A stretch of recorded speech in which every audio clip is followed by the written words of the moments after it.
What's up, Sen Squad? Welcome back to another Brawl Stars video, and today we're going to be talking about the new brawler Lou that was just revealed in today's Brawl Talk. A Brawl Talk that came a bit earlier than I think everyone was expecting, but still a lot of stuff to go over today. All the different stats that we found in the Brawl Talk, as well as my predictions and just thoughts about this new brawler. Of course, I'll be posting many more videos about this new brawler when we get the information, so make sure to subscribe so you know when I upload those, but let's just jump into it. So Lou is actually extremely similar to Colt. Colt has 3,920 health. Lou also has a max of 3,920 health. I'm pretty sure that Lou's movement speed is about normal, and Colt's movement speed is also confirmed to be normal in game. For their main attack, they both have a maximum range of 9 tiles. The width of their projectile is 2/3 tiles, and the speed of their projectile, or just how long it takes to reach the end of their range, is 0.6 seconds for both of them. So it's literally the exact same attack as Colt, it just has a different animation over it, and you only have 3 bullets instead of 6. The only other difference is in the damage, because Lou does 532 for each of the snow cones you hit,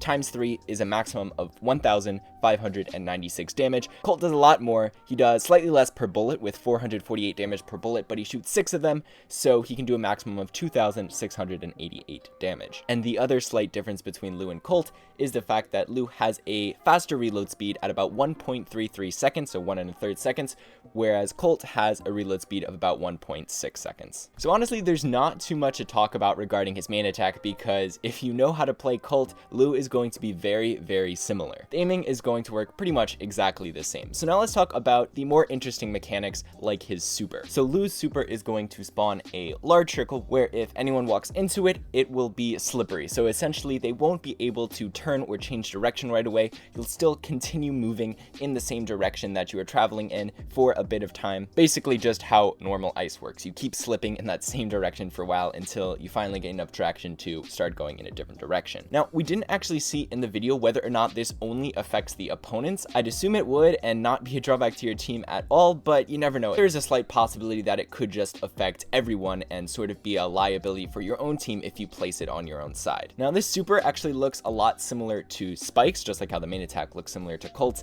and if we compare them, there's also some similar stats. So they both take about 7 shots to charge. For Spike, you just have to hit 7 of your spikes, and for Lou, you have to hit 7 snow cones, and they both have the same range of about 7 2/3 tiles. Now, the area for Lou's super is a lot larger. It has about an 8 tile diameter, whereas Spike's super only has about a 5.5 tile diameter, and on top of that, Spike's super only lasts for 4 seconds, whereas Lou's super lasts for at least 4.5 seconds. They never showed it for longer than that, and because it doesn't even deal damage, I can imagine it would last a lot longer than that. But I'm definitely looking forward to look a bit closer at this super in the near future and maybe dedicate a whole video to that. But for now, that's pretty much all we know. So now let's talk about the mechanic that's just unique to Lou, and that is the freezing effect. So as you probably saw, whenever you hit someone with a main attack, there will be a little snowflake gauge next to their health bar that's going to slowly tick up, and if you completely fill that circle gauge, then that person will become frozen, and they're actually stunned for exactly 1 second.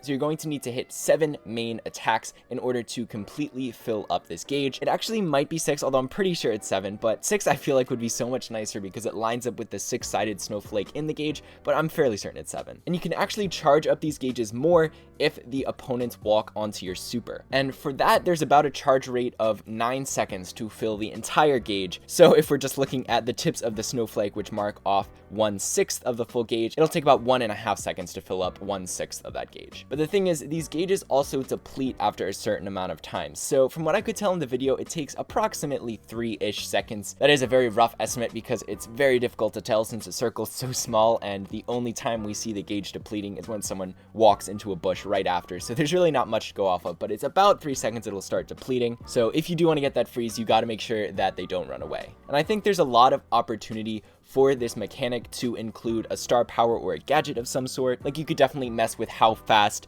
the gauge is going to fill, or make it deplete slower, or you could have a gadget that automatically freezes anyone whose gauge is already half filled or something like that. I think this mechanic is pretty interesting. It definitely has a lot of potential, which I'm glad about because the other mechanics are very, very similar to other brawlers as we've gone over. But luckily, overall, Lou does not seem that overpowered. I think he'll be fairly balanced when he comes out. Usually brawlers are are either really overpowered or just really bad when they come out, so maybe he'll be on the really bad side. But I actually think he definitely has a place in a lot of different comps. Just having that predictability of movement when people are on your super area, I think is going to be extremely helpful. And while he definitely doesn't have the most damage in the world, he does have a pretty quick reload speed, and his other mechanics just make him a really good support unit. So that's gonna wrap it up for this video, guys. Like I said, make sure to subscribe, join the Send Squad if you want to know when I post more videos about this upcoming update. But that's all for today, guys, so see you later.